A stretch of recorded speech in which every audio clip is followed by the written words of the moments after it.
everybody, and welcome to a new program of this podcast, Barcelona Guide, a podcast where you can get ideas and tips to discover this amazing city.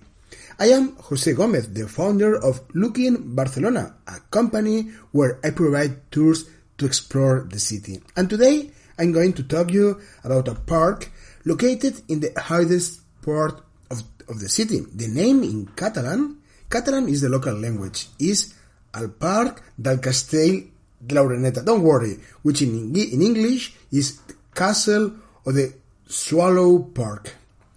I leave you the name in the notes of the program, just in case you want to have a look at Google.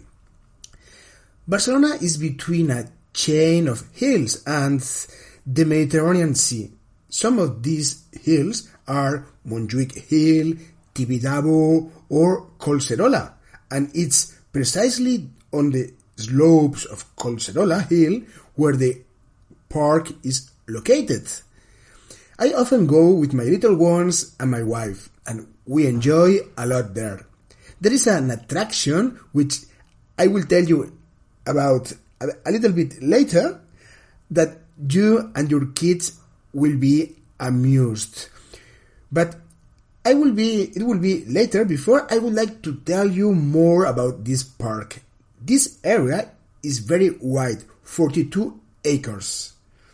You can get spectacular views of the city walking through the park. The landscape is amazing. I mean, you can all the neighborhoods and the small mountains that surround the city and the sea. You can take some spectacular pictures. If you want to visit the park, there are two important things to keep in mind. The first one, the public transport. It leaves you a bit far from the main park gate. There are some buses or the railway that comes from the city center, but you have to walk for a while, around 15 minutes to the park. So, or you can arrive by taxi. It is a good option as well. I will leave you in the notes the exact address of the park and everything, all the details.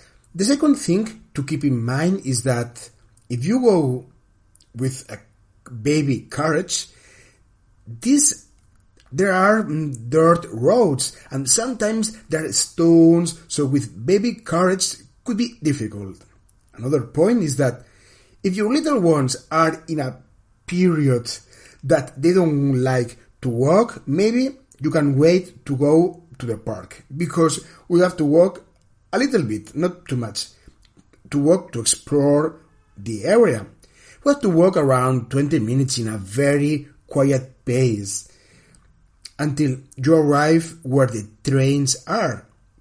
Yes, the trains, because there are some small trains, real trains. I will tell you about that later. This is the attraction that I told you before.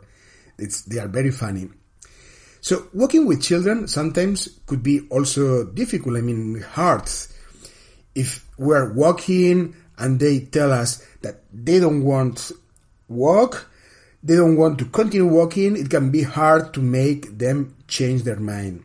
It also depends on your age. My 5-year-old son, it is more difficult for him to walk than the older than 8 years old, who normally he's more motivated.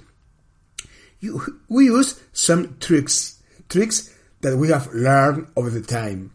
So the first one is to have a lot of patience. Yes, patience. And in the backpack that we have prepared earlier with water, tissues, food, and so on, add some candy or chocolate for times of crisis that they arrive. So, to motivate them, bring some candy, some chocolate or cookies to motivate them when they are crying or tired. We can try to explain to them, also to children, that at the end, we are going to arrive, we are going to find something super fun. In this case, a steam train, and we will take a ride with this train, so it can motivate them. But this method is not guaranteed, and sometimes it doesn't work. Then there is just one option. Carry him on your back. Yes, I know, yeah. In my opinion, this can work as a last resort. I say as a last resort because over time it can cause us an injury into our back. Yeah, I have a pain some months ago. It started at my back, and I think it's for that. Okay, we are parents, and if we are lucky, if he or she sees a slide or something that catches his attention, in some minutes he may want to walk away again. Another trick that works really well is walking with more people. It is surprising, but sometimes we have gone for a walk with other children, other families for 3 or 4 hours, and our children have walked without any problem. They were super motivated and involved. It totally changed when we walk with a little group. In this case, involving other families to go for a walk works very well. And in the end, we are all looking forward to going for activities. We just need someone who started it. Surely, in your WhatsApp group of parents from your children's class, if you propose an activity, many families will be engaged. But let's go back to the park. Years ago, this big area with 42 acres were private farms that the city council was acquiring, and they decided to do a park. You can still see in the highest part the remains of a romantic garden from the 19th century. Rich families from 19th century love that kind of gardens that were decorated with classical sculptures and fountains. I love this park because without leaving the city, you are able to walk through a typical Mediterranean forest with a great variety of trees and typical vegetation, pines, hummocks, aromatic plants, strawberry trees. For those who don't know it, strawberry trees are bushes that can reach 2 meters in height and give delicious fruits. They are red balls, like velvety when ripe. Inside, they are peach colored. The season is in the fall, but as I always say, don't take them if you are not sure of knowing how to distinguish them, because you can find many types of red fruits in the forest, and not all of them are edible. The dirt roads cross the whole area, and the view we have of the city changes for every point. You have a magnificent side of the Eixample neighborhood with its quadrilateral streets.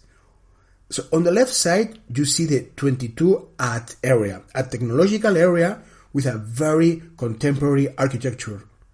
On the right-hand side, the Ramblas and the Gothic area, and the Montjuic mountain.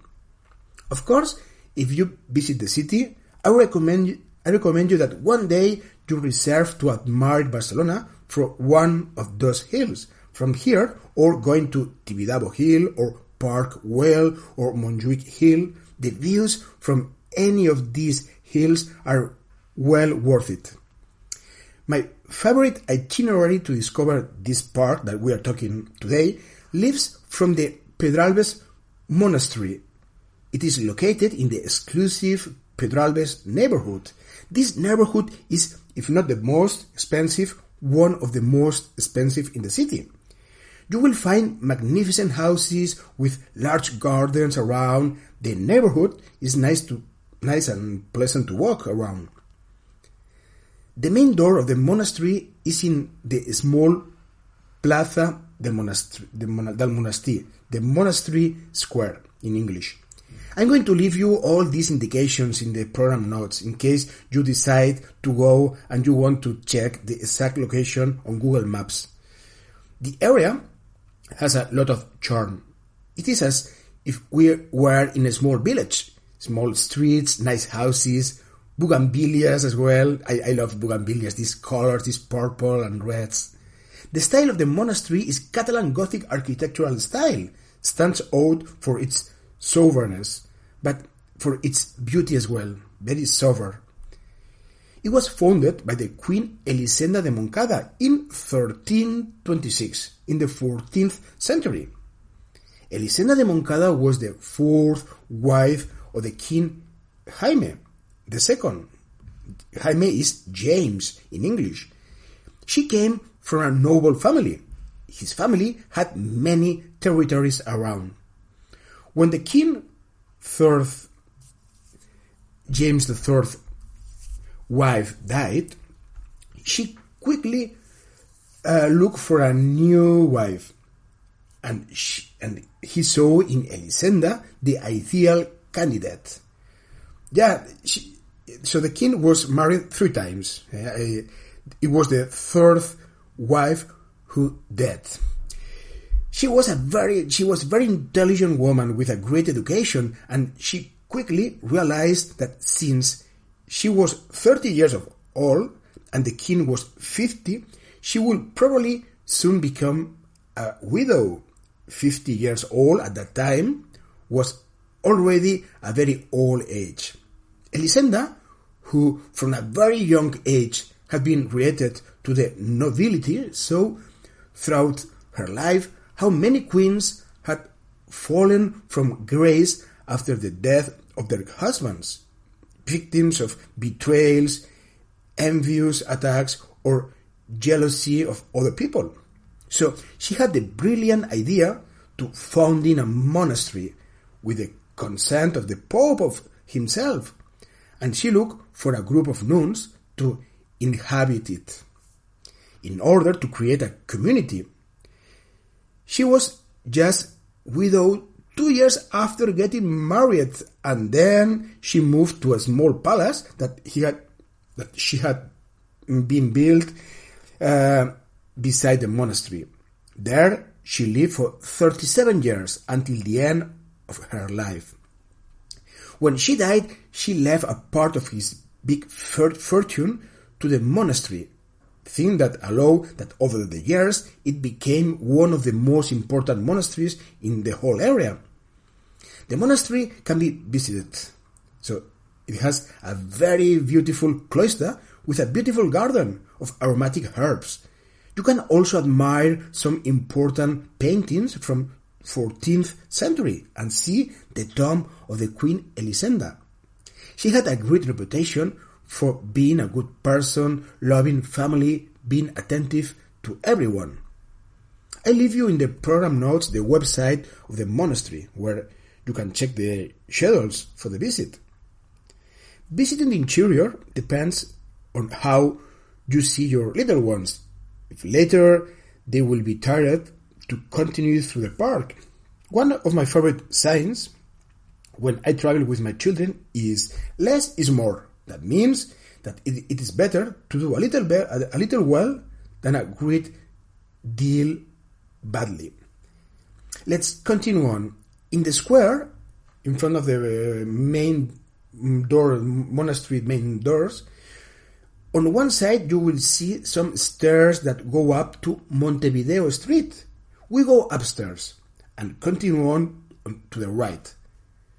One of the entrances to the park is at the number 43 on Calle Montevideo Street, around 10 minutes walking from the monastery. The entrance to the park is right next to an old pink stone house with a small tower. As soon as you enter, the dirt road it ascends slightly. Along the way, you will find several viewpoints where you can admire many different perspectives of the city. Also, there are some fun swings. You realize that at the edges of the roads, sometimes there is escape room. There are our friends, the wild bosses, that are present throughout all the upper part of the city. Don't worry, they only go out at night looking for food. The Barcelonians who live in the higher neighborhoods are used to seeing families of wild bosses followed by their little ones to look for food. If you visit the park during the weekend, it is normal to see children with their parents celebrating their birthdays in the swim areas. I love celebrating my little ones' birthdays in parks and open spaces. I think that children already spend a lot of time in classrooms, in closed spaces. Also, the climate in Barcelona is good, so the weather is conducive to being outside. Another place that I really like to celebrate children's birthday is on the beach. There are several areas with benches and places to sit down. On your walk, you can also find children riding ponies, the small horses. There is a company organizing rides.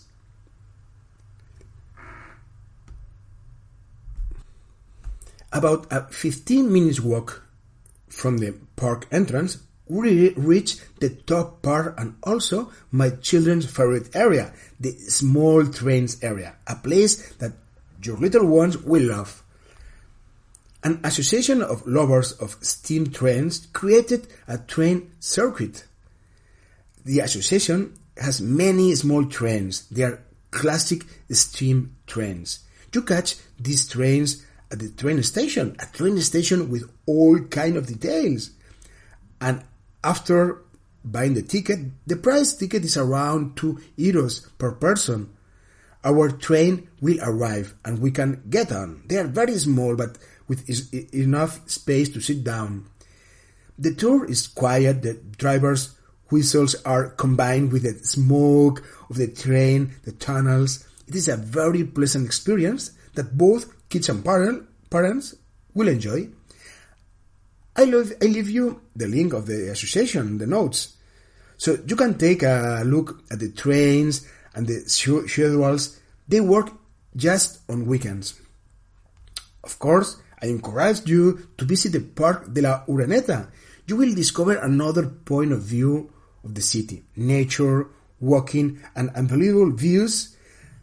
And, well, ladies and gentlemen, this is all for today. If I like you, you can subscribe it and do a like. Write me as well if you want. I will leave you my email in the notes of the program and tell me what, if you are interested in a subject, in a particular subject of Barcelona, I can dedicate a chapter to that. So, see you soon. Adios. Goodbye.